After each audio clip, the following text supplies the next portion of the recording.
ভারতের আহমেদাবাদে একটি প্লেন দুর্ঘটনার কবলে পড়েছে। এতে বহু হতাহতের আশঙ্কা করা হচ্ছে। দুর্ঘটনার সময় প্লেনটিতে 242 জন যাত্রী ছিলেন বলে জানিয়েছে এনডিটিভি। ভারতীয় সংবাদ মাধ্যমটি প্রথমে যাত্রী সংখ্যা 250 জনের বেশি বলে জানিয়েছিল।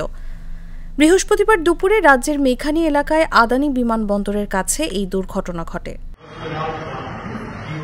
জানা যায়, আহমেদাবাদ বিমানবন্দর থেকে উড্ডয়নের কিছুক্ষণ পরই ভেঙে পড়েছে এয়ার ইন্ডিয়ার একটি বোয়িং 7878 ড্রিমলাইনার প্লেন।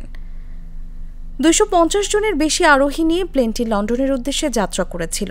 স্থানীয় সময় দুপুর 1টা থেকে 2টার মধ্যে এটি দুর্ঘটনার কবলে পড়ে। এখন পর্যন্ত প্রশাসনের পক্ষ থেকে আনুষ্ঠানিক কোনো বিবৃতি দেওয়া হয়নি। দুর্ঘটনাস্থলের ভিডিও ও ছবি থেকে দেখা যাচ্ছে মাটির নিচ থেকে গাঢ় ধোঁয়ার কুণ্ডলী উঠছে।